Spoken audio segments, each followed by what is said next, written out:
Welcome, everyone, and thank you for joining us for tonight's program. My name is Kaylor Sweeney, and I'm the Common Ground Initiative Program Manager at the Hauenstein Center. Before we begin, I would be remiss if I did not thank those who work and support and made tonight's event possible. I want to recognize my colleagues at the Hauenstein Center, as well as Grand Valley's facilities, IT, catering, and event services staff, and others who work behind the scenes to make our events possible. Thank you as well to our Hauenstein Center members, whose ongoing support allows us to endeavor in our mission of raising a community of ethical and effective leaders for the 21st century. As this is a Common Ground Initiative event, I want to recognize the diversity of viewpoints present in the auditorium today. Created in response to growing political polarization, the Common Ground Initiative works to bring people together to engage in good faith dialogue across ideological divides and difficult policy issues. We work hard to represent a variety of thoughts in our programming, but there is no stage large enough to represent the full diversity of thought on the increasingly complex issues we face. In recognizing this weakness, I invite you to lend your voices to the discussion by engaging in tonight's Q&A, staying for the post-event reception, and to continue dialogue with your friends, families, and colleagues in the days to come. Our panel this evening brings an incredible depth of knowledge to this topic, but this discussion will only be the first step of what we hope to be a larger conversation. As many of you know, a key component of the Hauenstein Center's programming is the Peter C. Cook Leadership Academy. Every year, a cohort of student leaders join us for a unique leadership experience. At each event, we invite one of the fellow candidates to present a leadership minute, a brief reflection on their leadership journeys. It is my privilege to introduce you to our CLA fellow candidate, Essie Aniwa, to share her leadership minute and introduce our moderator for this evening. Essie Aniwa is pursuing her master's degree in communications and also serves as a graduate assistant at the Office of Financial Aid and Scholarships. In this role, she skillfully oversees the coordination of the Money Smart Lakers program. Possessing a strong interest in diplomacy and international development, Essie is excited about honing her leadership capabilities in the CLA. Her summer of 2023 was marked by an impactful internship with the UN Women in New York, during which she was seconded to the Permanent Observer Mission of the African Union to the United Nations and contributed significantly to the African Women Leaders Network. Please join me in welcoming Essie. My name is Essie Aniwa, a Peter C. Cook Leadership Academy Fellow candidate, and it is my privilege to bring to you the Leadership Minute. My journey in the realm of international development, coupled with my recent internship at the United Nations, serves as a constant reminder of the profound importance of embracing global citizenship. As I endeavor to refine my leadership abilities and aspire to become a global leader, I eagerly sought entry into the Peter C. Cook Leadership Academy. This remarkable opportunity will provide me with the guidance and tools to understand that my leadership actions reverberate not only with my immediate surroundings, but also on the global stage. In our rapidly evolving world, we have borne witness to the profound impact of leadership on a global scale. This unequivocally underscores the reality that, in our interconnected planet, the destiny of one nation is inextricably linked to the destiny of all nations. To me, being a global citizen signifies an unwavering commitment, recognizing that my responsibilities and allegiances transcend national borders. From actively participating in tree planting initiatives and volunteering with nonprofit organizations dedicated to empowering teenage girls and reducing teenage pregnancy rates, to educating my community on the prevention and reporting of gender-based violence, advocating for the elimination of HIV stigma, particularly among children, and urging political stakeholders to ensure the meaningful participation of women in political and decision-making processes, I wholeheartedly contribute to a world characterized by peace, prosperity, and progress. This endeavor is not just for my own benefit, but also for the well-being of future generations. As eloquently articulated by President John F. Kennedy, our most basic common link is that we all inhabit this planet. We all breathe the same air, we all cherish our children's future, and we are all mortal. These words underscore the fundamental truth that our shared humanity transcends borders and underscores the imperative of embracing global citizenship as we work together for a brighter and more interconnected future. You have a role to play in bringing solutions to the world's problems, such as climate change, inequality, and poverty. Sign that petition, donate, volunteer. Remember, every action has a rippling effect. My name is Essie Aniwa, and I am a leader. Thank you.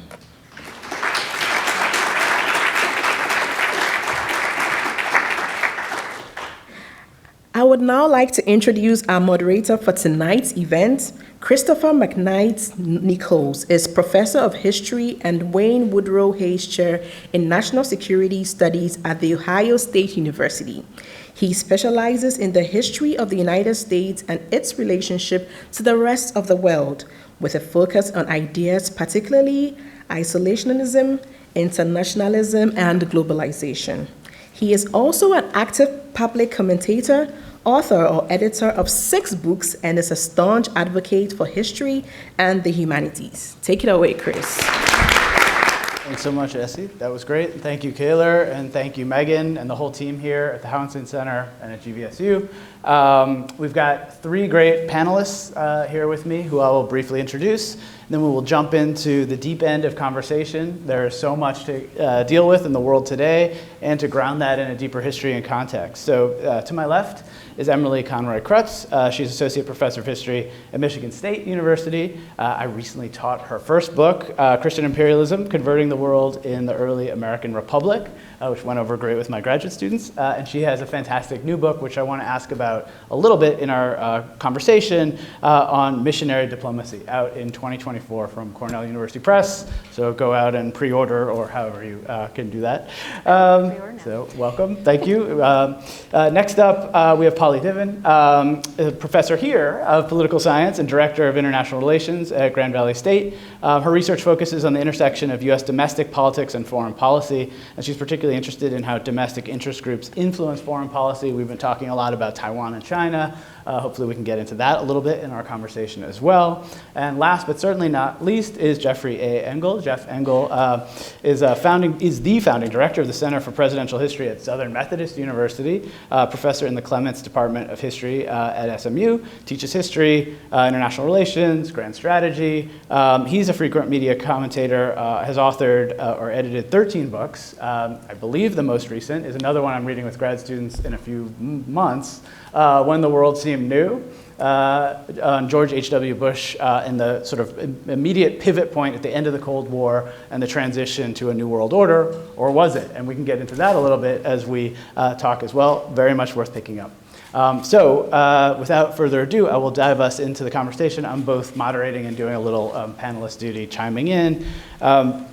So what we'll do is we're going to start with a few brief remarks on some big picture questions, and then we'll try to moor them to more specific, grounded examples as we go, moving basically from questions of core values and assumptions that have guided US foreign policy, and in thinking about questions like global citizenship, all the way back to the end when we'll engage the question of sort of what is global citizenship. So we'll hold that in reserve kind of as a tease, and then we'll get to that at the end and hopefully open up our conversation from there.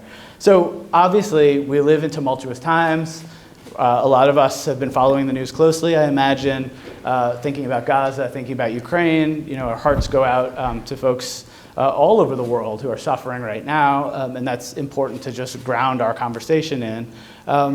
But it also makes our topics more timely, obviously.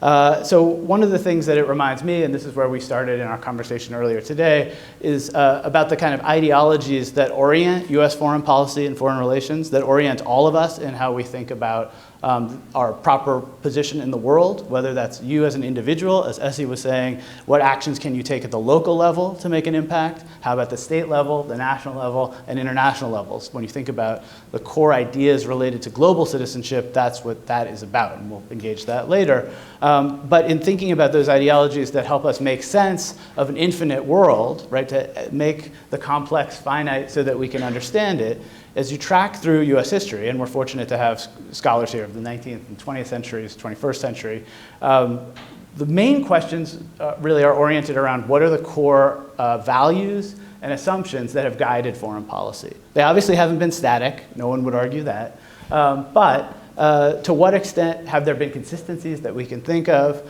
And so what we decided to start us out, to ground our conversation tonight, is to ask each of the panelists, sort of what's your view, based on your expertise, of what have been some of the most important guiding core assumptions or core principles that have shaped U.S. foreign policy. And sometimes those guiding policies or shaping ideas haven't actually had the effects that they intended, right? And that's part of thinking through what those core ideas, core assumptions, core principles are that help to organize a complex world into something finite, AKA policy.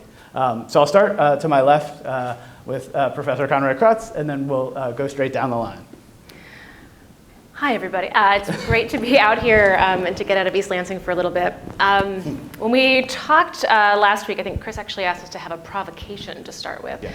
So I will try to be as strident as I can, I guess, in this opening bit.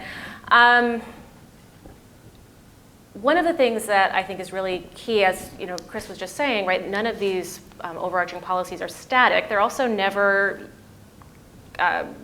uniform. And one of the things I think that we need to really bear in mind is the continued contest over what the U.S. should be doing, how it should be acting, and what its values ought to be. This has never been something that Americans have been in agreement with. They've argued about it from the very, very beginning. But as the 19th century person up here, and as the person who works on foreign missionaries most of the time, I will start us with one of the major guiding principles of American foreign policy has been kind of a vision of the spread of a certain kind of Christianity and a certain kind of civilization. This plays out differently at different times in history, and it is certainly not talked about in those terms at various points in history. But one of the things that my work in 19th century American foreign missions and their relationship with the State Department in the long 19th century has really made clear to me is that missionaries provided sort of Americans with their information about the world in really important ways for a lot of the 19th century, and those connections continued well into the 20th century. Their ideas about what American principles ought to be, what areas of the world America should be engaging with, and in what ways, that has been sort of at the core of a lot of the ways that the U.S. has engaged in the rest of the world, how it's defined the kind of humanitarianism that we see emerging and I think kind of growing into this idea of global citizenship. We can talk about more as we go. But I guess my sort of 2 cents to start us off with is that religious values, and a particular kind of religious values, are a through line, for better and for worse, for much of American history. Do you want me to go next? Sure, please. Hi, everyone. So I am not a historian, and I think a lot about current foreign policy, and I study some of the very sort of nitty-gritty, where are these ideas coming from, and who's steering the ship.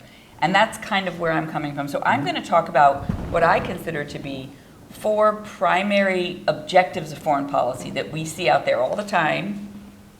And I'm going to suggest that really most foreign policy is the result of at least 2 or 3 of those objectives happening at the same time. That there is no one core value, but that we see foreign policy as kind of the amalgam of certain levels of people becoming involved and asking for different things. So if you listen to the news, you might think foreign policy is coming from or the mainstream news, from 2 factors. You might think foreign policy is coming from external, right? What happens to us, whether it's a pandemic or whether it's an overthrow of a government or a dictatorship, something like that.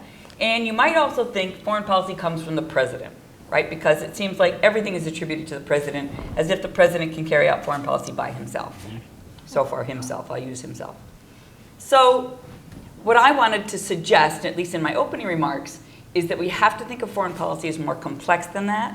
And I like to break it into 4 ways of thinking about foreign policy. Foreign policy based in national security objectives, for sure, right? Keeping our borders safe, keeping our interests pushing forward, not being challenged by other major superpowers or whatever. So national security objectives, which, by the way, national security objectives has, in recent years, been expanded to include things like security from environmental things or health challenges. President Biden's the first president to put an environmental czar, John Kerry, in his National Security Council. So anyway, so we have national security as one objective. Second objective, the ideological objectives of foreign policy, which are consistent, I think, throughout time, and always play a role, but we think of them, I think, at least in my world, most prominently during the Cold War, when we are fighting these proxy wars, anti-communism, kind of trying to promote what we think of as our core values, whether that's democracy and or sort of economic liberalism, trade liberalization, export promotion, and so forth. Okay, so now we've got national security and ideology. The third category, I would say, is humanitarianism.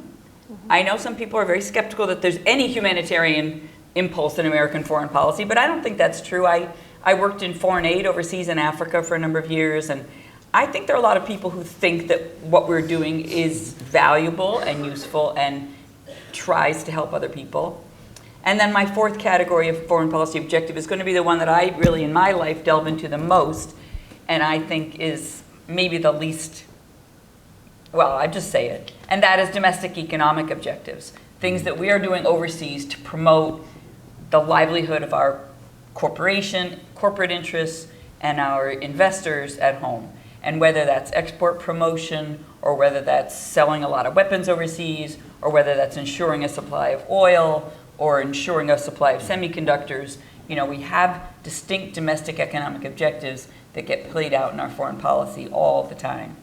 So I think what I would just want you to take away is that it's so important to look inside the United States before we ever even begin to think about foreign policy.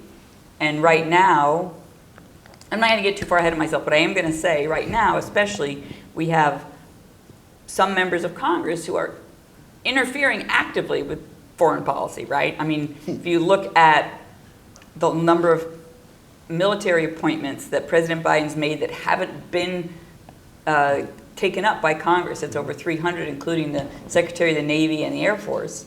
And then if you look at ambassadors, people have been pointing out all week, we don't have an ambassador in place, been nominated by the president but not confirmed.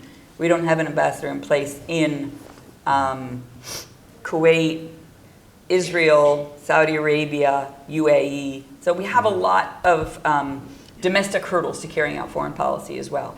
So I'm going to leave it at that. I think that's enough to go on. Thank you.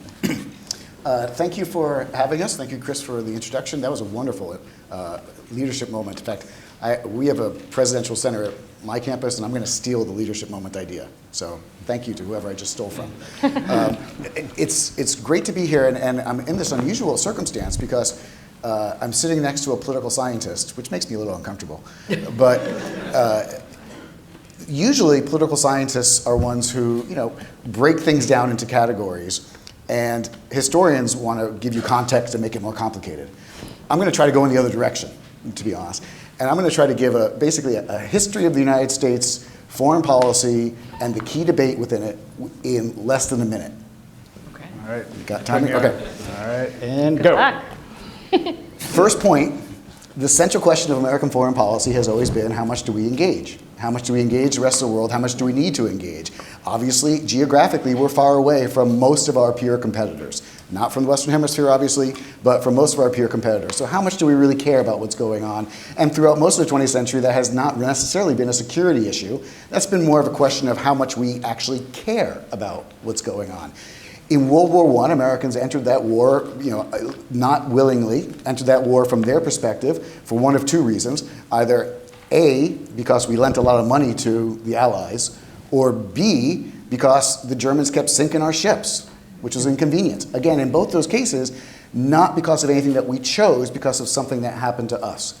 Obviously, World War I ends. I'm never going to make it in a minute. Obviously, World War I ends, and American policymakers pull back, if you will, and then they have to go do it again in World War II. And the key moment, I think, for American foreign policy to understand is actually that moment of decision before World War II, when Americans debated, I think perhaps the most heated debate ever in American foreign policy, or at least 20th century. I was going to say. Yeah, I was going to say 20th century. You save yourself some time when you skip the first century or so. You do, yeah. I don't really care to those internal combustion engine. Anyway, American foreign policy makers had a debate amongst themselves, and the general public had a debate about how much we should engage the world in the run-up to World War II. How much do we care, in particular, that the Nazi Germany has taken over the rest of Europe? Should this matter? And this is perhaps the most vicious debate of the 20th century, pitting brother against brother, pitting uncle against son, whatever. It's not a pretty picture.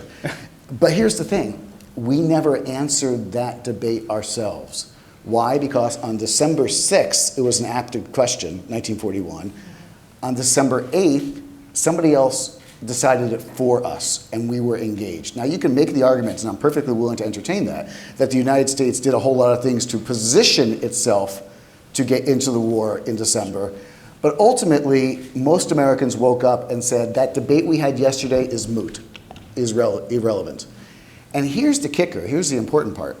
At the end of World War II, I would argue that in bipartisan fashion, policymakers believed that the lessons they had learned from the first two world wars was that the United States can't leave.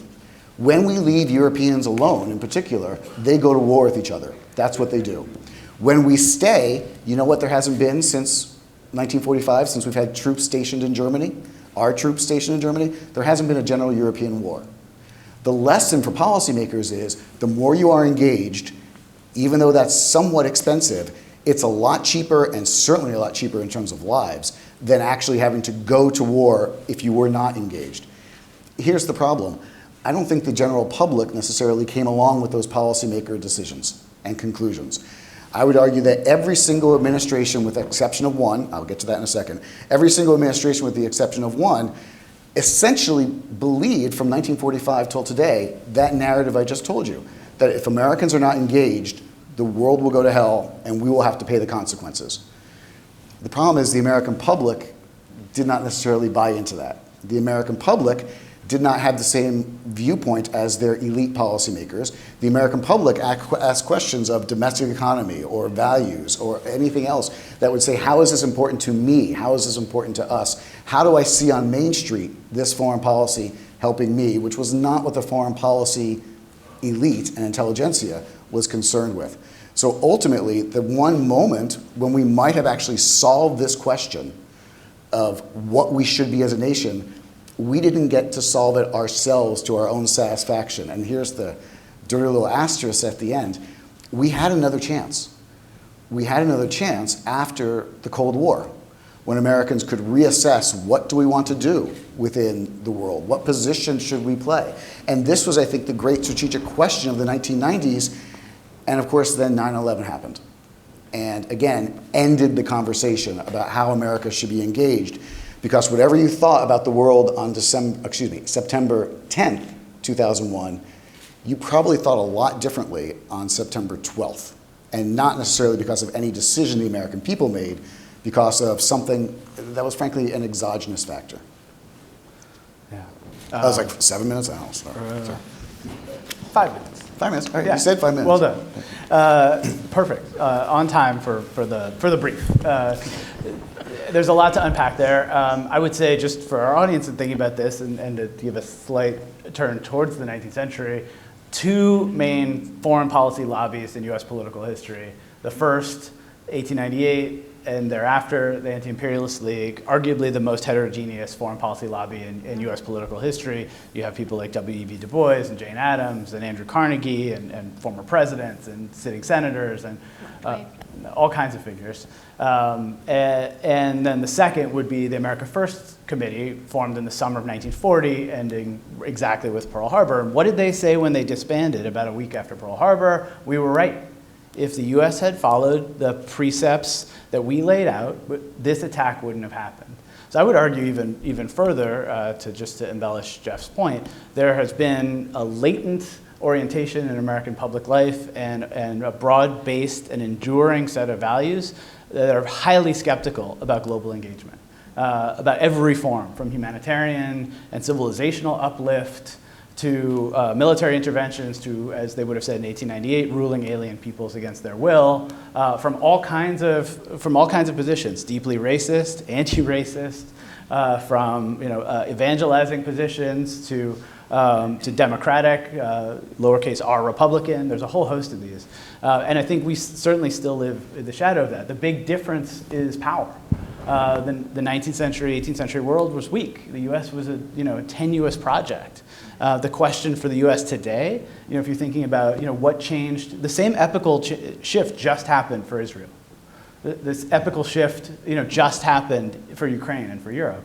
We don't know how that'll play out. But the change in the paradigm and the mindset, very much like the 9/11 or post-Cold War period, which gets me back to something that connects all of those thoughts with what we were just talking about, which is that there's, I think anybody coming in here, if you're in favor of U.S. foreign policy, you're skeptical, you've got critiques, whatever position you come from, you probably are intimately aware of the mismatch between the political rhetoric of presidents and policymakers and the realities on the ground of how those policies play out across the world, but also the realities of how individuals around the world view the U.S. I mean, so the subfield that at least three of us, our non-political science friend, is exempt, that's sometimes called the old diplomatic history is now called the U.S. and the world, and we think a lot about the reception of ideas abroad and how other peoples and groups think about the U.S. And that's a big part of that mismatch between rhetoric and reality. American policymakers claim one thing, and people around the world see something quite different. So I sort of wanted to open that observation up to you all to think a little bit about that. And I'll turn back around and go the other direction. Jeff, since you run a presidential study center, what do you think about presidential rhetoric and the mismatch with reality? Is there an example or two that you could give where you think that would be illuminating of this question? Well, I'll give you what I think is a great example, mostly because it's what I've been working on these days, which is the distinction between how American presidents have typically described their enemies overseas and what those enemies actually were. Best case example for me is Woodrow Wilson in World War I in April of 1917 goes to Congress to ask for a declaration of war, and he says, "We have no quarrel with the German people. Our fight is with the Kaiser and his evil henchmen." Why did Wilson say this? Well, because about a third of Americans at that time were of German descent. So imagine if he had said, "We hate the German people," that wouldn't have played well in Texas or Pennsylvania or, by the way, Michigan or Wisconsin. Every single president since, every single one, literally every single one, when sending American troops into combat, has said, "We have no quarrel with, insert enemy people here. We have no quarrel with the Vietnamese people. We have no quarrel with the Iraqi people." Then again, we have no quarrel with the Iraqi people. We have no quarrel with the Afghani people. President Biden, just the other day, said, "We have no quarrel with the Russian people." In fact, I always like to say that the word quarrel here is really interesting, because I want you to picture for a moment George W. Bush. How often do you think he used the word quarrel in his normal conversation? Not often. Is he? Boy, in Texas, that gets a big laugh. Boy, okay. Remember Bush? Okay. Quarrel, not his style. But he used the word, and he used the phrase. And here's the problem. Here's the kicker. This, I think, has actually evolved and transformed and morphed the way that we actually conduct our foreign policy, so that our foreign policy, especially in times of conflict, is designed to eliminate that evil despot without actually solving the problem. Now, this worked in World War II because we simultaneously took over the country and the despot was gone. But think about what happened in Iraq in 2003. If our major strategic problem was Saddam Hussein, as Bush's rhetoric suggested, once we toppled Saddam Hussein, things should have been great. You know how that turned out. By the same token, with Vladimir Putin, we've heard any number of American policymakers up to the president suggest that we have no quarrel with the Russian people. Our problem is with Vladimir Putin. Well, I suggest to you that if Vladimir Putin were to disappear tomorrow, that does not solve our problems. Now, I'm not necessarily saying I'm opposed to that outcome, but I do want you to think about the fact that the person who comes next historically is worse. So the enemy you know may not necessarily be the worst thing you can imagine. And it's just a case where this American policymakers use this language, this quarrel language, because they're speaking to a domestic audience. You know, there are Russian Americans, so we can't say we hate the Russian people. Find any country in the world, you can say the same thing for the United States today. So we use this language to appease us domestically, and it winds up warping our strategic war aims. I was going to talk about a couple of examples where the rhetoric may interfere with the reality or mischaracterize the reality. First, I think we have to look at this phrase, America first, right? A great piece of American rhetoric, a politically very charged phrase that really brought people into the Trump campaign or helped people crystallize around something they could really believe in, right? That America's first. I don't know if Trump actually believed that America should be first or whether he was just playing to who he thought was his base by saying America first. But if you're outside the United States and the United States keeps talking about America first, it can be pretty disheartening or pretty worrisome, and it makes you wonder. And frankly, from my point of view, not only is it a problematic phrase for our allies to hear, right? Or for our friends to hear that we're just always going to be first, but it's also problematic from the American point of view because policies that put us first are not necessarily good for us. And I think that's where maybe it takes a little bit more sophistication, but when President Trump comes into office, then in the first month, he starts pulling us out of different agreements, right?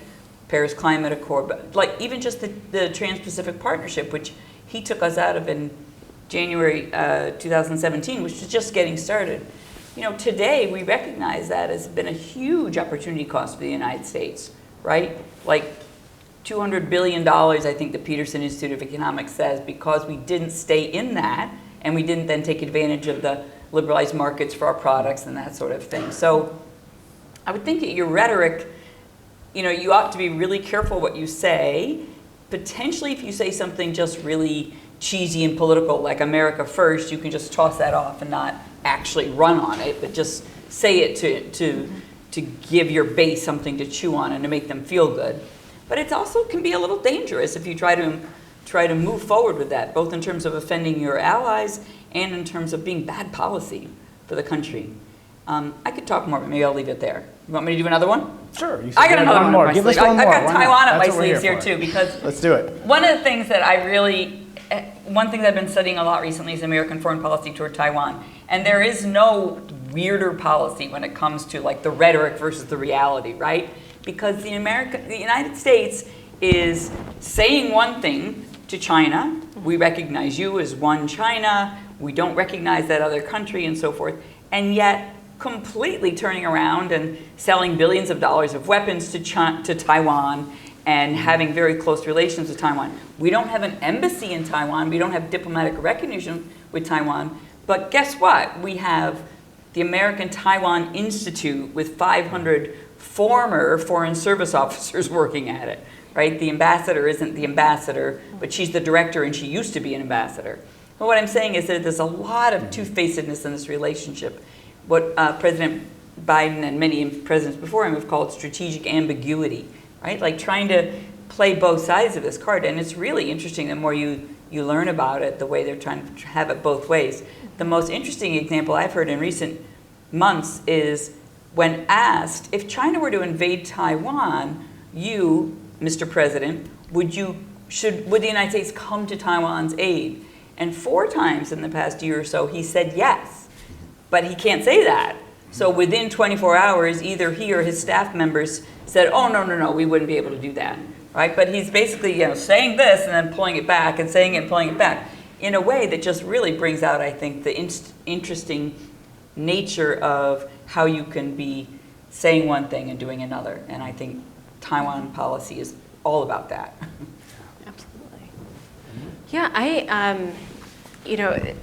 as Jeff was sort of giving his 20th century history of U.S. foreign relations, I was thinking about, this is before he was president, but John Quincy Adams, which is very much sort of part and parcel of this history of sort of how engaged should we be.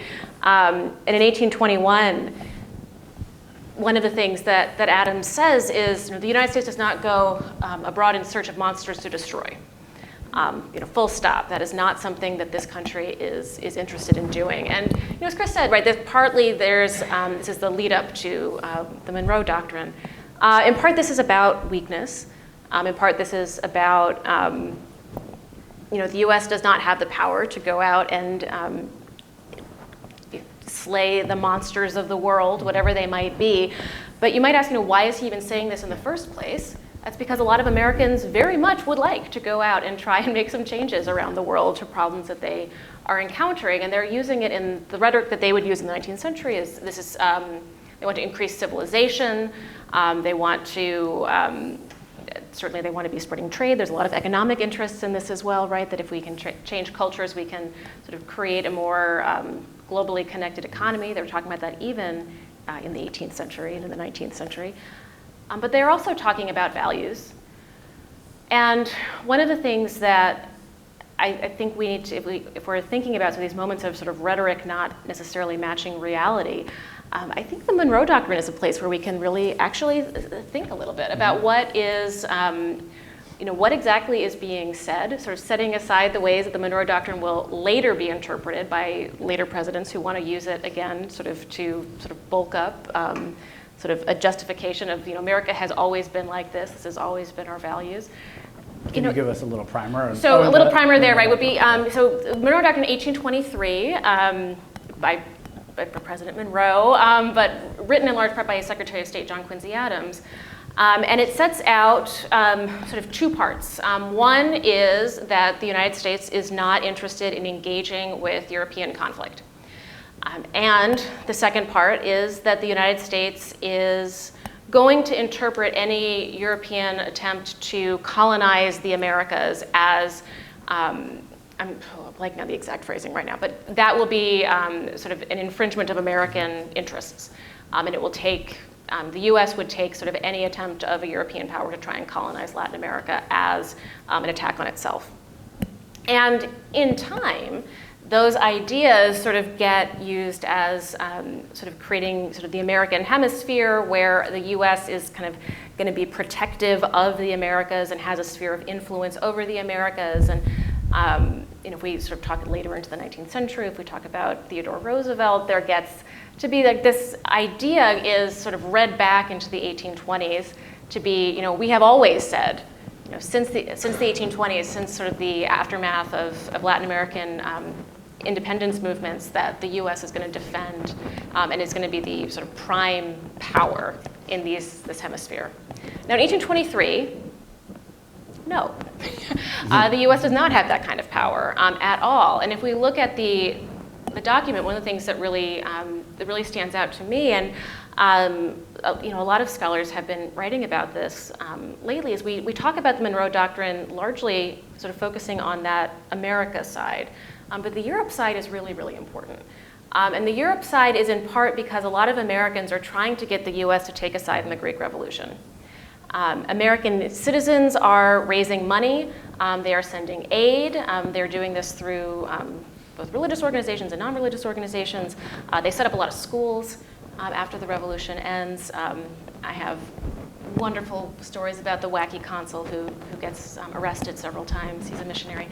But a lot of Americans are saying this is something that we should care about.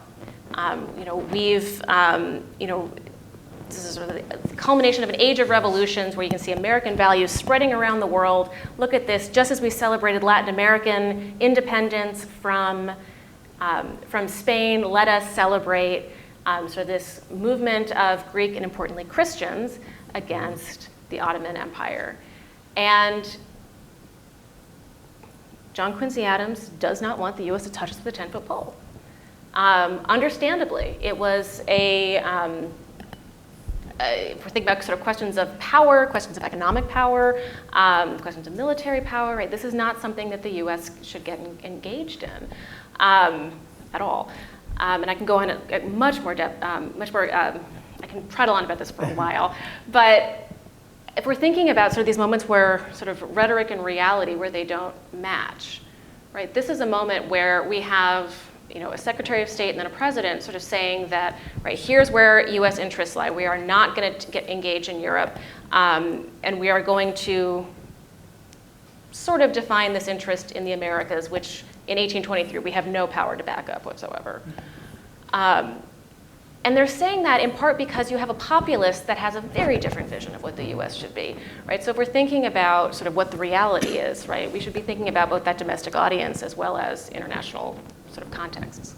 Absolutely. Yeah, I think it's a great example. It helps us illuminate the present by looking to the farther past that seems distant and less well known. You could tick through the 19th century all the times that Americans were deeply sympathetic to causes abroad, and they were not able to get the State Department, such as it was, diplomats, military, the attention of the Secretary of State, much less the President.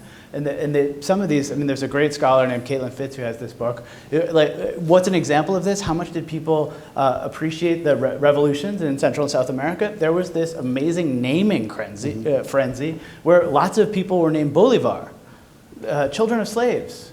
Children throughout the South, children in the North, children of immigrants, right? Around here in That's the the kind of Midwest. sympathy that people had for these revolutions, and yet they couldn't get the US government to do anything fundamental about that, right? Same with Greece, even though it seemed like a fellow democracy, the cradle of democracy, they would have said then. You can go back, you can go over time to Hungarian revolutionaries in the 1840s, 1850s. You can go up to the 1880s, even when the US is beginning to have a little more power. And then you can go into the 20th century and see very similar things, right? We've had lobbies, pro-Palestinian lobbies for my entire lifetime. We've had all kinds of orientations to different sorts of humanitarian causes to try to do that kind of work.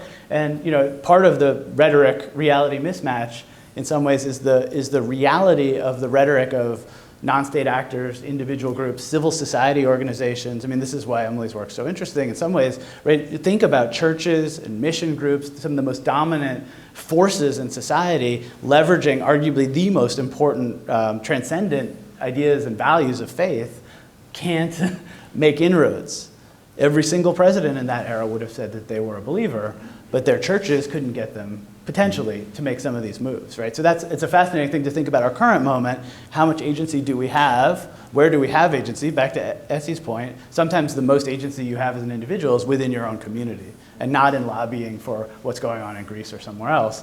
This gets us back around to a question we were thinking about. Just jump in real quick on Go for it. Sure. On one additional point, just to add on to what you were saying. This phrase, "we do not go abroad seeking monsters to destroy," becomes embedded in the American psyche. I mean, I would challenge anyone to find a history of the 19th century textbook that doesn't include this phrase. It's actually the title of my current book. Is it really? It is, It's a great because title. the title is Seeking Monsters to Destroy. The whole point is, I say, here's this phrase that Americans don't go seeking monsters to abroad, but you know what? That's actually what they do. So the central thread, if you will, of 19th century history as it's related to us, of what American foreign policy is actually wrong. Yep. But it's a really good line. I mean, he was a good writer. Or I suppose I would argue back, just I know that folks here like a little tension, or I don't know if this is a tension, you're probably going to agree with me, that it's very highly selective. Now I'm tense. I'm tense. Who and what counts as a monster Yeah. based on the moment. So thinking That's about, Greek Revolution or Hungarian Revolution, these aren't allies, fellow travelers to fight off the monsters. This isn't a monster situation at all, just to continue that. Whereas in some other cases, it very clearly is configured that way. Yeah, well, I think that gets to that question of ideology, right? Is how are we defining both who are the monsters, to use Adam's language, not mine, and who are we defining as our friends? And that's really, really key. So the 19th centuries, what Caitlin Fitz talks about in her book, it's Our Sister Republics. It's wonderful. If you haven't read it, take out your phone right now and order it. It's wonderful. But what she talks about, there's Maureen Santelli talks about this with Greece, and lots and lots of examples. Right? Americans are sort of understanding who are our friends. Our friends are the people who are setting up republics around the world. And there's a certain amount of sort of arrogance to this, that this is because they are following in our example. There's sort of, Haiti is a really interesting kind of counterpoint to this, and Ron Johnson's done some really awesome writing about sort of moments where there was possibility for more diplomatic engagement during the first Adams administration. But figuring out,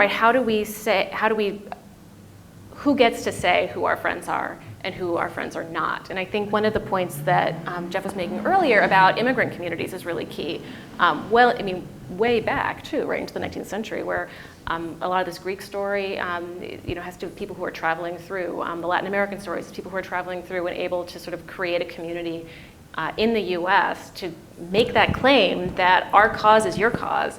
And you should care about what we're doing. And it's something that has been really, I've spent, with the missionaries I'm working on, it's a slightly different angle, but I think kind of a similar problem. One of the questions they had, because fundraising is always something that, groups are worrying about. How do we get people to care? How do we get people to care both to go abroad? How do we get them to support our movement? And how do we get them to give money? And from the 1830s, one of the things that became very clear to these organizations was that Americans don't care about missions because Americans don't know about the people around the world. And the way we're going to solve this problem is by educating them and helping them to sort of know about sort of other peoples, other places, and through that knowledge, they will create those relationships and care about it, care about those people.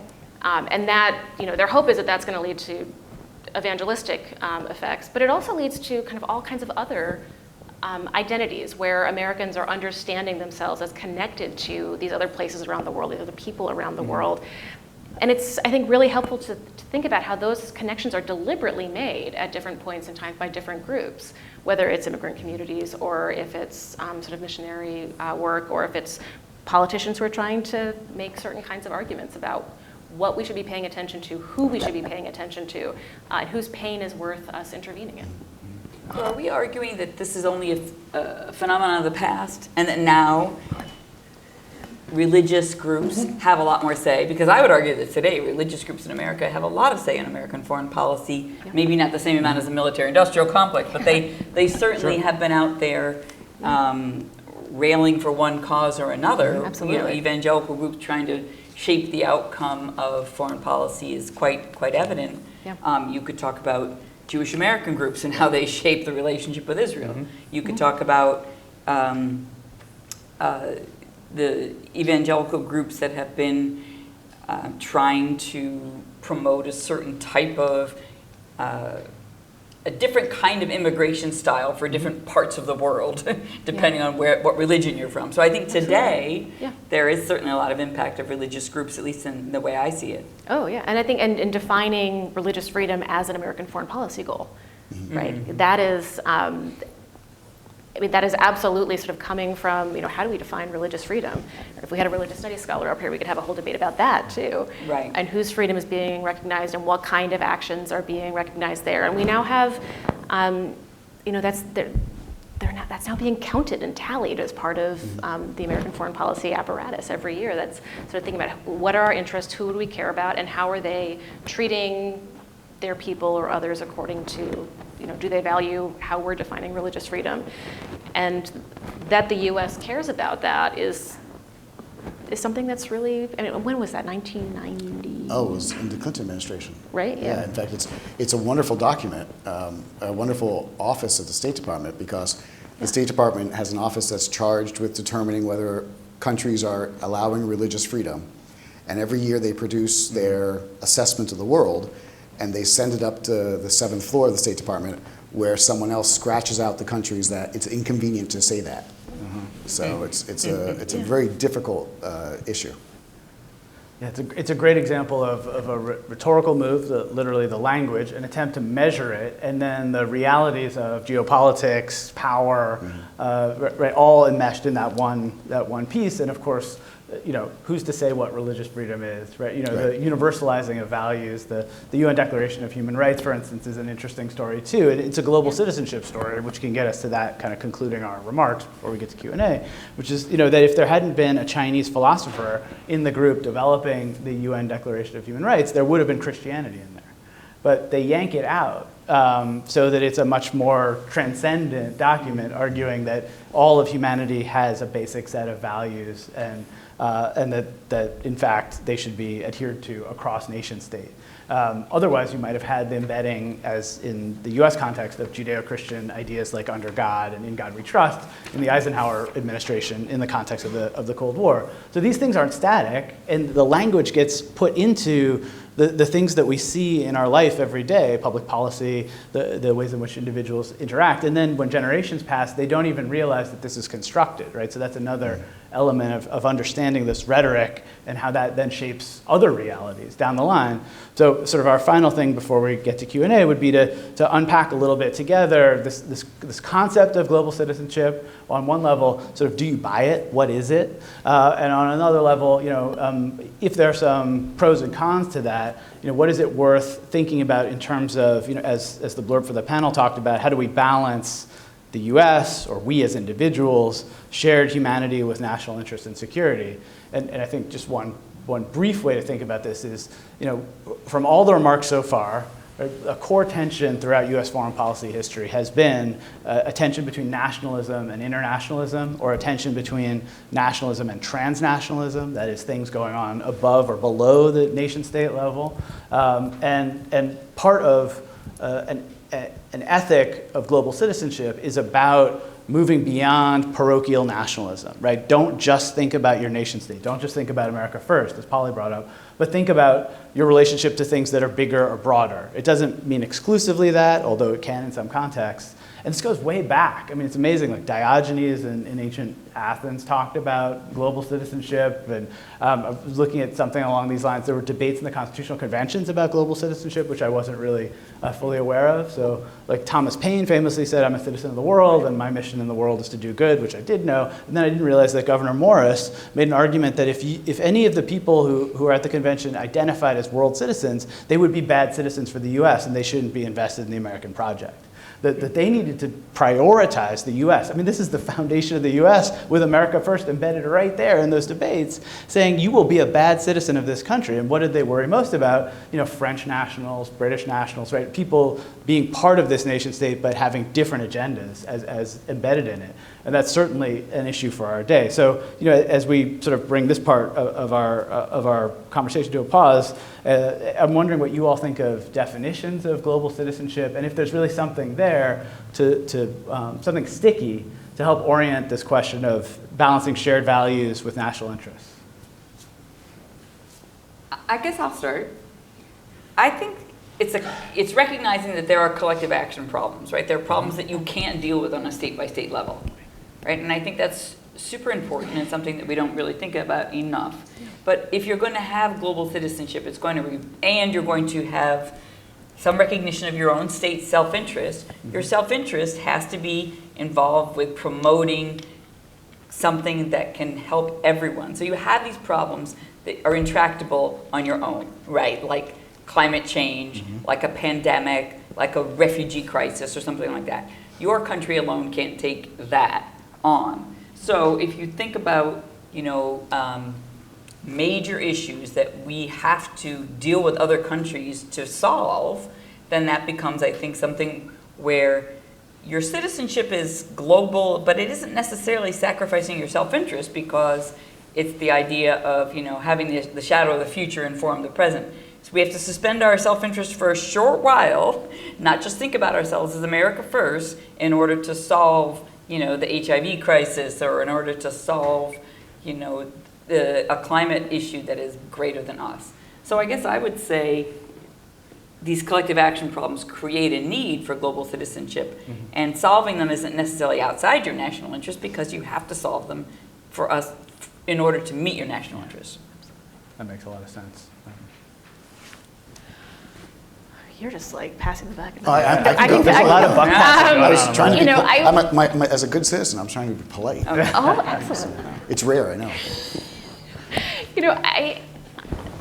Were your missionaries global citizens? Well, that's a good question, Yeah. and that's I can talk about that in a sec. But one thing as I was trying to we were talking about definitions and sort of what is global citizenship and what is it, who is a global citizen and what does this mean? And I was sort of thinking about that level of, if you're a citizen of the world, what is your relationship to your own nation and your national citizenship?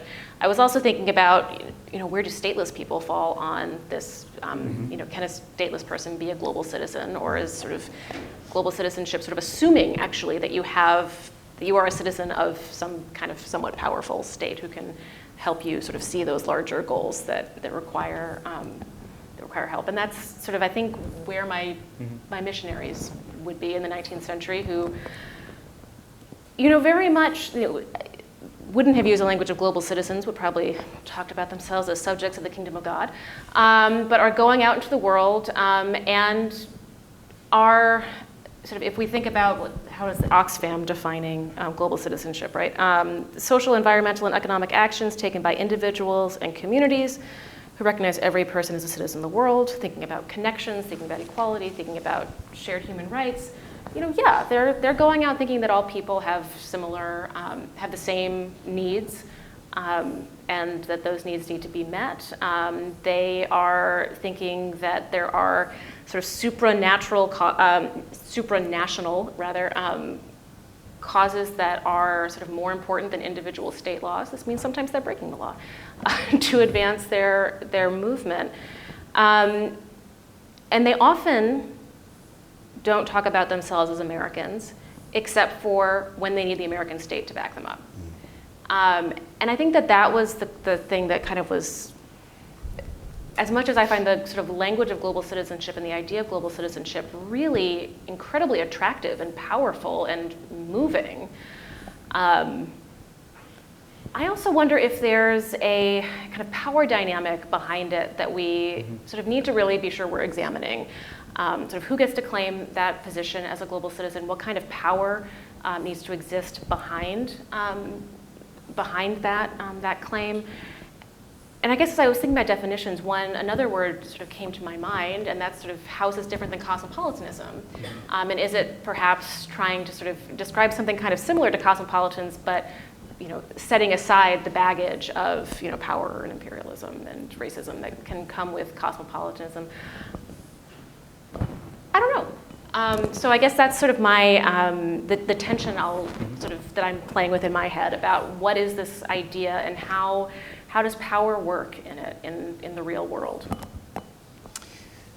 So I'm struck by the fact that we started off this conversation with a leadership moment, and that leadership is an important element of what's taught at this institution, and rightly so. And what I think leadership forces us to do is think about the difference between, if you will, the common responsibility that we all have as citizens or as global citizens, responsibilities to be civil to each other, responsibilities to drive the speed limit, responsibilities hopefully to vote, and so on. But then we expect other people to do more. We expect other people to spend their time in public service. We expect other people to lead, whether it's an elected office or somewhere else. And usually the people who we like to think of as those who are leading are those who have greater abilities. Whether we want smart people in office, we want dedicated people in office, we want people with a good moral conscience in office, etc. I don't think it's any different for the international system for the United States, that the United States is but one of many countries. We have basic responsibilities as a member of the international community. However, like it or not, the United States is among the most powerful nations in the world, arguably perhaps the most powerful single nation in the world. Certainly if you combine military, I think, and economic power, and also political moral suasion power. And I think that there's a responsibility that Americans have to grapple with, and frankly, I prefer them to enthusiastically embrace it, that their role in the world is not just being a member, but also being a leader. And oftentimes, it's the leadership alone that is enough. I'll give you a good example. Ukraine. Obviously, the United States has been sending a lot of aid to Ukraine. I think recent polling I've seen suggests obviously American public support for that is waning. But also the sense among the American public that we are spending more and more and more is growing. Not true. It turns out that the European Union has spent a lot more money on aid than the United States towards Ukraine, a lot more. However, it's also very clear from the way that the war began, or at least the support against the Russians began, that the European Union would not have come together to aid Ukraine if the United States hadn't said, we're in this too. Mm-hmm. That President Biden being willing to be essentially the lead dog, if you will, in this pack, allowed the rest of the countries that are smaller, nearer, to be able to actually spend more to support the cause that we all care about. So I think it's a good example of how moral leadership can really create not just a wave of wake behind us, but actually can create, if you will, a tsunami that overtakes us if it's done right. So I gather now is the time for audience questions, and we've got some folks moving around with mics. So raise a hand and they will find you. And while that is happening, I'll riff on what Jeff just said, which is what that strikes me as in terms of a lesson is how hard partnership and collaboration can be in U.S. foreign policy. It's much easier to go it alone. It's a kind of default setting. Unilateralism is a default setting. It is also a visceral orientation for many Americans to go it alone. I mean, one of my favorite tidbits about U.S. war making is that the U.S. had no allies in World War I. The U.S. it takes from 1914 to 1917 for the U.S. to enter the war and enters as an associate power. Never wants to put troops in combat under the flag of another nation state, and of course winds up negotiating a separate peace. I mean, you know, that is the sort of fundamental way the U.S. has tended to operate in the world, and you know, to my mind, it continues to be an enduring element of how many Americans think about the nation's role in the world. So, having said all that, I see a question over there. Thank you so much. This has been really interesting. I wish I had a recording of this. They're recording it, so you can come back to it. Excellent, excellent. We covered a lot of turf. Emily, you recommended a book, but I didn't get the title. I recommended Caitlin Fitz, Our Sister Republics, and Ron Johnson's Could you say that more slowly? I'm not. Our Sister Republics. Very readable, very good book. It's wonderful. Great. And I think I also recommended Ron Johnson's book, Diplomacy in Black and White, which is about the early U.S.-Haiti relationship. And the Fitz book is the one that I mentioned about, the Bolivarian Bolivar baby boom. Baby boom. It's a brief moment, but there's tons of babies in the U.S. named for Simone Bolivar. Well, and Naming I went to college in Ithaca, New York, which was renamed at that time because of the Greek Revolution. Yep. You know, so.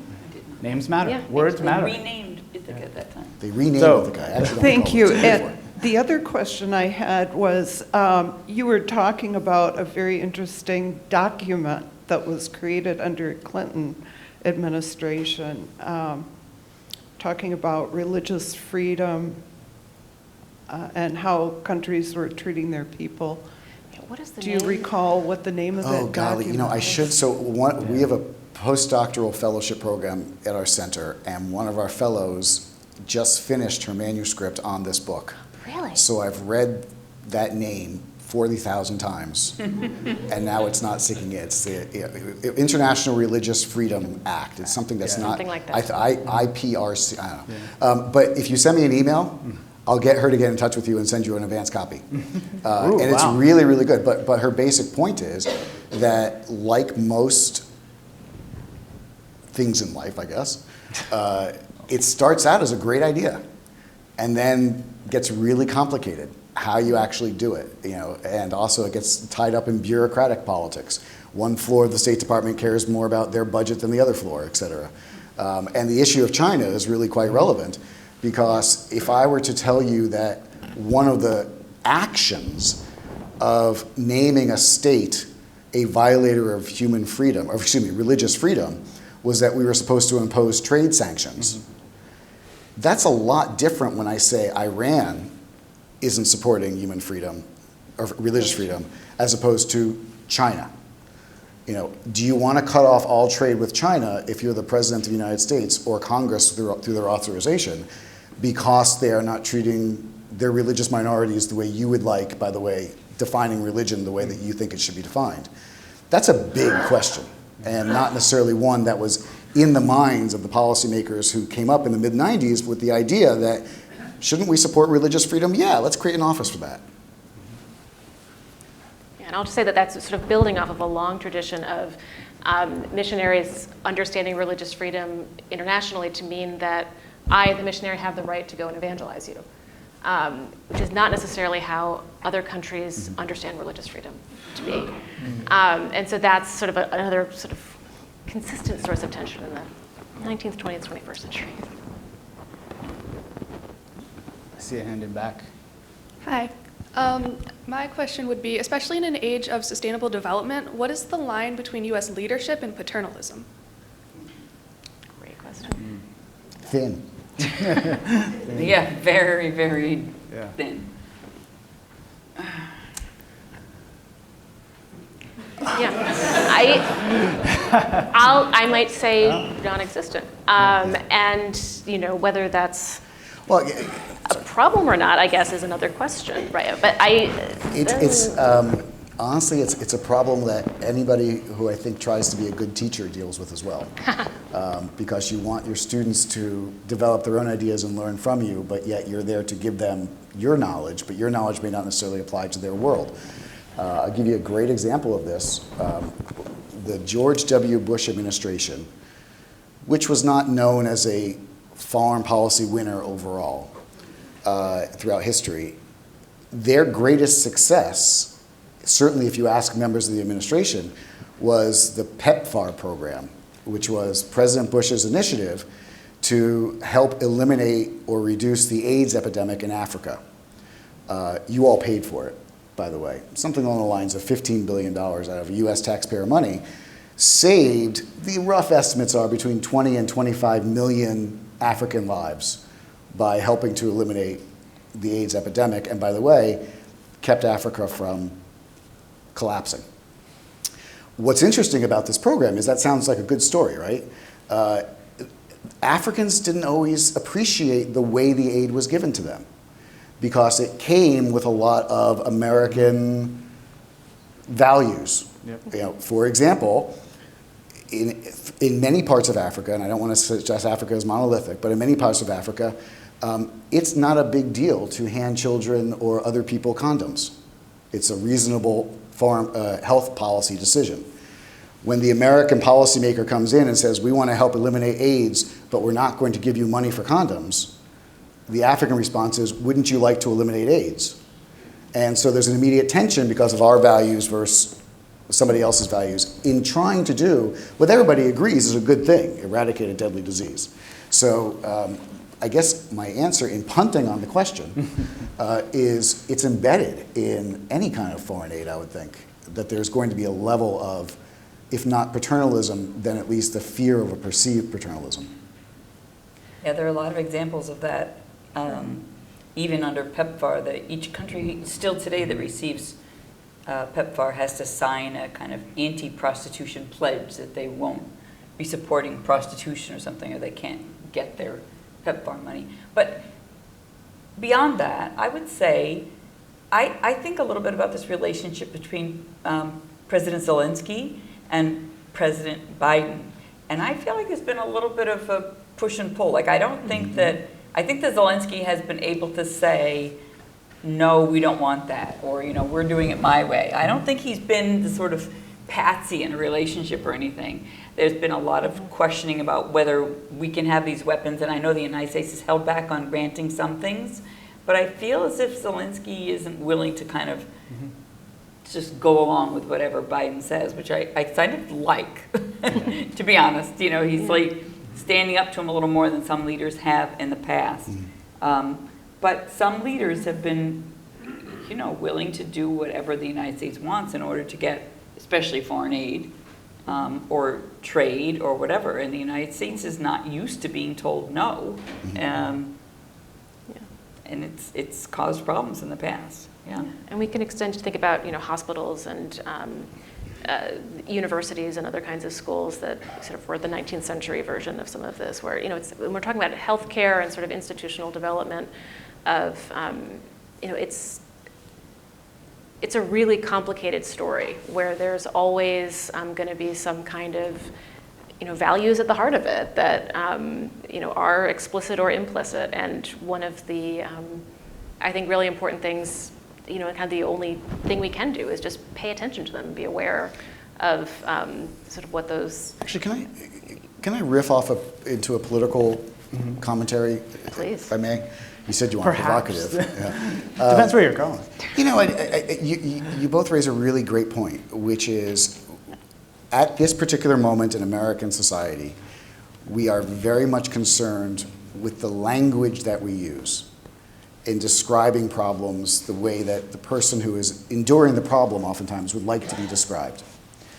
And you can think of any number of examples in your own mind where someone used the wrong word in trying to discuss something. I'll give you an example from my own work. I've been working recently on the 19th century, Welcome. superficially, and what do I call Native Americans? Do I call them Native Americans? Do I call them Indians? Do I call them indigenous peoples when they're fighting with and against the American Continental Army in the Revolutionary War? So I contacted one of my graduate school buddies who works in this area and said, what's the term of art?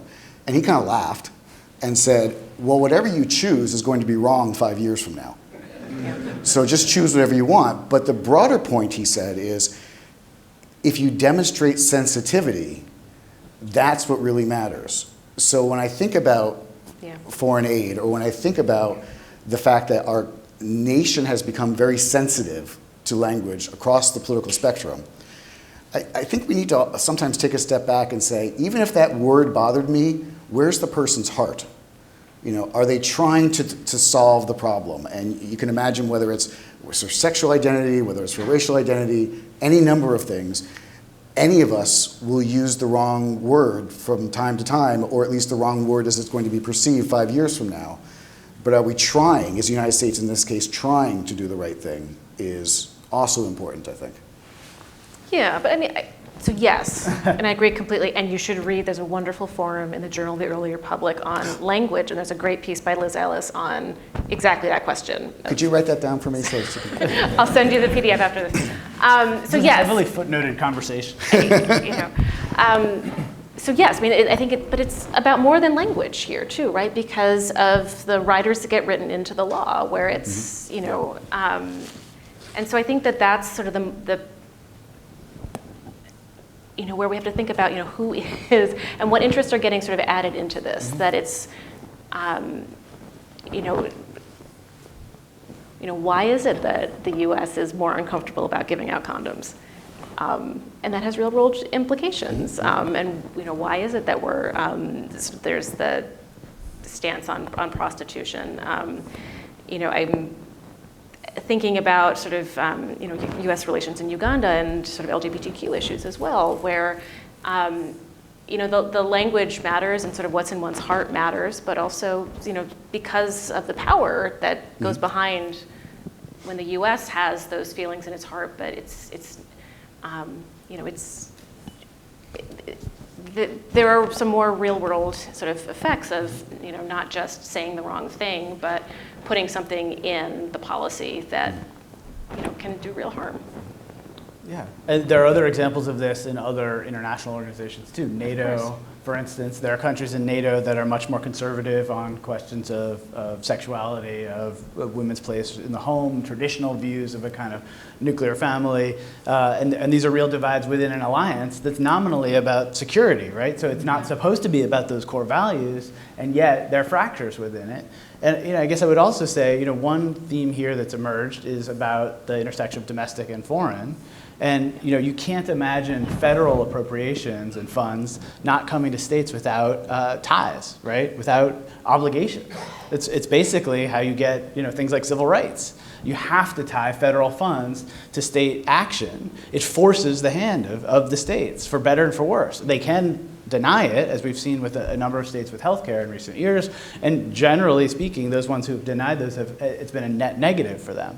But so you could say the same sort of Faustian bargain exists with most foreign aid programs, many humanitarian programs, because of the power imbalance. It's sort of the, you know, that core precept of how power is aligned, and then how actual policy programs operate. You can use the right language, you can use certain sensitivities, but those cultural values, and whoever within a nation state has power, or whatever party, that can then operationalize them or even weaponize them, right? And really deliberately to do things like, colonial states and decolonization to then create ethnic and tribal rivalries that, years later result in wars and conflicts.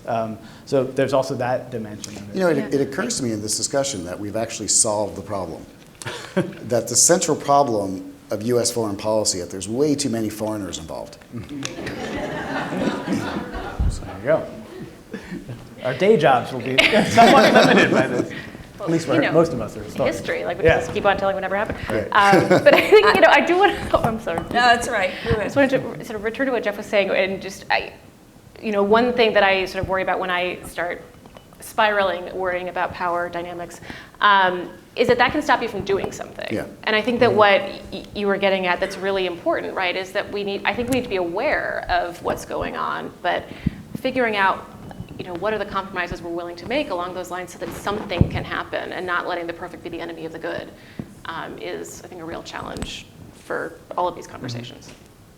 But sometimes, sometimes it's not so good. Yeah, right. The other thing, right? Yes. Sometimes the enemy of the good is that it's still bad. Yeah. And I'm thinking about foreign aid, and you're talking about cultural values and everything, but I'm thinking about, for example, some of the economic interests in the United States and how foreign aid has been for them. It hasn't really been for the other countries, and I think sometimes we don't think enough about that. I've done some research on food aid and how much of that is really centered around helping agribusiness, right? I mean, fine, then say it's an agribusiness program, but don't say it's foreign aid. The reality is that you can, and I think this is really true, sort of kill 2 or 3 birds with one stone, give food aid out, try to give it out to the countries that align with your values, also try to give it out to countries that have burgeoning markets and so forth, but also make sure that what you're giving out is something that we have a surplus of that year. And all those things come together around food aid, and it's very messy, but it's important to note. I do think that sometimes the impetus to address domestic economic needs can make bad policy too. And I don't think food aid is one of those examples, but I think the enormous pressure to sell weapons around the world by some of the most large corporations in the United States, that pressure makes bad foreign policy when we start arming lots of people and not knowing exactly where those arms are going and whose hands they're going to end up in. So I think it can also make bad policy if you listen too much to some of your domestic interests. For sure. So I have a question that we received on Zoom. It's me back in the corner. Oh, there you are. Hi, everyone. So I'm going to read this question that we have off Zoom. Post-1945 global citizenship, to the extent that we have any useful historical definition, relies on an ethic of universalism. But universalism is itself a concept that emerged from the so-called Western intellectual tradition. So, is global citizenship, insofar as it has been claimed as an identity, an American or Euro-American privilege, or is it truly a universal identity? It's a good question. Well, I broached some of those subjects, so I'll start and we'll see where we go with this. I think it's absolutely true that concepts of global citizenship come out of a Western intellectual tradition and have universalizing components, no doubt. There are ways in which you can, once these ideas and terms get let loose in the world, then they get adapted, co-opted, and have lives of their own. And I think you find, so there's ways to think about global citizenship as such as it is, deeply problematic, located in the West. There are concerts, there are things branded with global citizenship, there are recycling programs and composting programs, all of which are, in the pejorative, joking sense, first world problems. But then you can look to the global South, and there are calls to action based on global citizenship to do the things that those sort of corporate interests have monetized somehow and branded, that then can set in motion kinds of calls for different ways of orienting those relationships. One of the things that I think of, just riffing on this subject, is sanctions policy. Almost always sanctions go from the global North to the global South. There have been more sanctions against Africa in the last 20 years than any other continent, right? There are very few sanctions against the West. And almost all the sanctions, I mean, even Jeff's hypotheticals where it's hard to do China, it's easy to do Iran, that's kind of how the instrumental dimensions of enforcing values in the world system tend to operate. And they are deeply racist and centered around this kind of orientation of a Western universalizing and an imposing of some of those values on others. No doubt, all of that is true. Once you've let loose the concept of global citizenship, it can be used against the West. It can be used, if you just think of it as an oppositional way, or it can be sort of reoriented and be a form of solidarity, I would argue. And I think you see some of that, particularly in sort of green energy programs and sort of sustainable development, going back to the question before that got us thinking about paternalism. Whether or not there's genuine collaboration and partnership is the essence of how much paternalism is embedded there. But there are calls for that in this kind of orientation. Do your duty as global citizens, as nation states, right, to deal with climate change, to deal with non-proliferation, is a kind of call that transcends that sort of binary that tradition, coming out of a tradition, might imply. I think we're beyond some of that. But its origins really matter, and those origins are part of the blinders that a lot of the West has on some of these other questions, right? Abstinence only, sort of cultural monolithic views that don't take account of local conditions at all. And we should be beyond that in thinking at this point in the 21st century, and yet that is constantly baked into U.S. foreign policy, but also the foreign policies of lots of other states. So that's a first stab at that. Thoughtful question. Do we have other responses or ways to think through? I find myself thinking, as I so often do, about Woodrow Wilson. Who doesn't? Yeah, right. Because I think the questioner is exactly right, that there are many ideas embedded in the international system today that have a Western origin, and that's good and bad. And there was a very good book by one of our colleagues, Erez Manella, on the global impact of Wilsonianism. And he documented how revolutions and independence movements and decolonization movements in Egypt and in Vietnam and in India in particular, and in China, those four in particular. Korea. In Korea? Oh, thank you. There was another one. In each of those cases, people within those indigenous movements, nationalist movements, read Wilson and then used Wilson's words both to inspire them and also to remind Western powers of what it was they actually say they believe in. And so I think it was a very interesting example, not so much to suggest that ideas only start in the West, but that they get morphed when they come across cultural barriers, if you will, cultural boundaries. And obviously we can find examples going in the opposite direction. The most famous probably being Martin Luther King's nonviolence program was clearly influenced by Gandhi. Gandhi, who by the way read Woodrow Wilson. So these things have a back and forth, and my suggestion would be that the greater the back and forth, probably the better off we are. And the key term there is self-determination. The argument from Wilson that that peoples and groups should have a say in their outcome, and that they should get an equal vote essentially, and thus all these movements leveraged Wilson against the West. It did not work out well. Right? It did not work out well for the United States in many cases. Yeah. I mean, Ho Chi Minh was a big follower of Woodrow Wilson. That didn't turn out great for either country. So. Other thoughts on this Zoom question? Not really. You got anything? Yeah. Let's take another question. There is. I see a hand back there. I think we have time for one more. Okay. The last 25 years of U.S. foreign policy have been checkered, let's say, at best. We certainly have not covered ourselves with glory.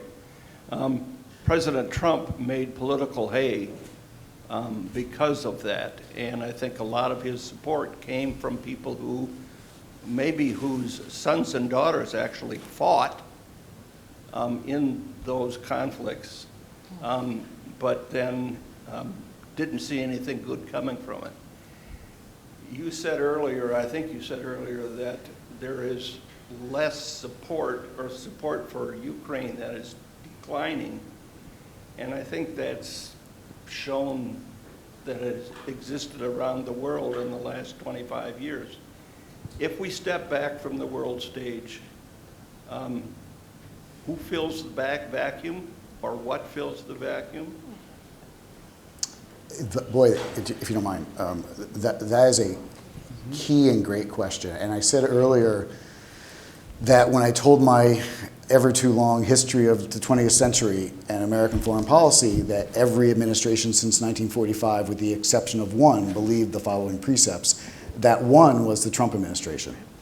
And what's important to note here is that when a commentator says the Trump administration was fundamentally different than others, please remember Donald Trump said, my foreign policy is going to be fundamentally different than others. It is both a criticism and a compliment, depending on one's perspective. But the fact remains.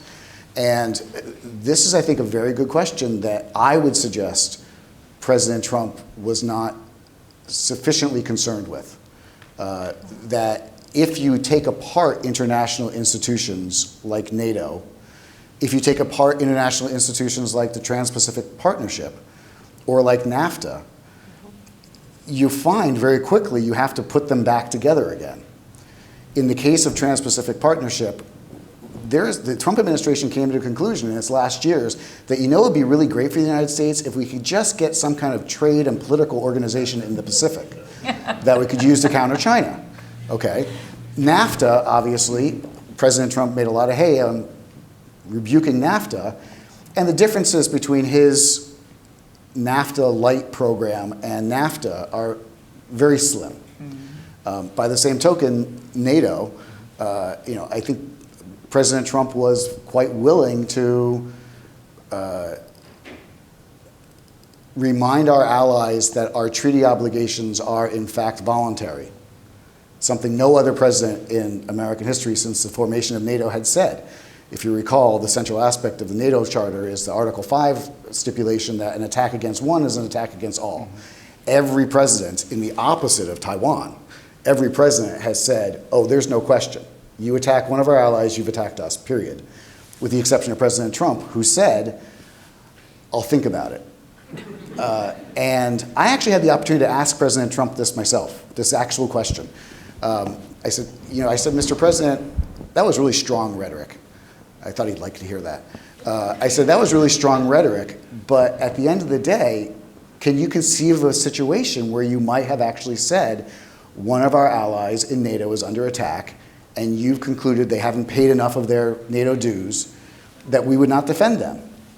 I didn't quite understand the answer that came back. I'll be honest. That was going to be my prediction. You didn't get the answer. But my point being, I think I agree implicitly with what I'm understanding to be the underlying premise of your question, which is if we don't do it, despite the terrible costs, we're going to find one of two things happens. Either nobody does it, and chaos is no fun, or someone else does it, and we find we don't like their rules. So you might not like the United States, I may not like the United States having to think of itself as a global policeman. But I'll be honest, and brutally honest, I'd rather have the American Navy patrol the commons of the world than the Chinese or the Russian Navy. My preference. Paula, do you have thoughts on this? No, I actually agree with you. I was just going to say that I felt as if, I think your question was something a little more, one of the premises of your question was that the United States is now more likely to not want to be involved. And I'm not sure that's true. I think there is a group of people who are right there and don't want to give more money for Ukraine and so forth and so on. But overall, I think there's still a sense that we need to be engaged and that we will be engaged. I don't see that as really falling off, maybe as heavily as you suggested.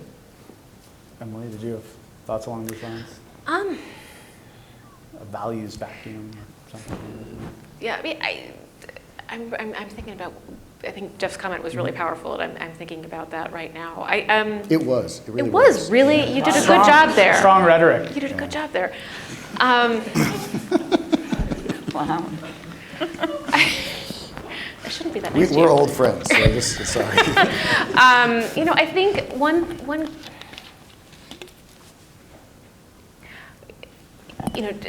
to the question of sort of, I'm a 19th centuryist, so I generally don't talk about the present if I can avoid it. But one thing I do see happening sort of in a different sort of sphere of conversation about what's going on in sort of, the American public right now is, information fatigue and disaster fatigue and that sort of thing. And one of my wonderful colleagues at MSU, Matt Pauley, is a historian of Ukraine. And I got to say that he's done wonderful presentations in public and writing and for years now. And when I see him in the hallway, he looks tired right now. And I wonder if that's part of what we see happening with Ukraine as well, is that, as that crisis has continued, plenty of other crises have been starting up and continuing. And so there is a sort of, again, that question of what are we going to pay attention to, and which voices are sort of grabbing the American people and sort of convincingly saying this is the cause you need to care about, especially in the kind of media saturation we live in right now, and the many years of really bad news we've been having in all kinds of places. And I wonder if that's a factor as well. That I have no idea what to make of that, but I think that's probably a dynamic as well. I'd love to dive in for one final thought there, building on that, I think, which is to say, one challenge of policymakers and one challenge for citizens in the last 25 years, but enduring through our whole conversation, is really making the case for why whatever that specific policy, nation state, injustice, program, matters. And in the saturated media landscape that we live in today, it's hard to break through the noise of everything. And policymakers have a lot of incentives not to make that case, and to just, particularly in foreign policy, to just keep going.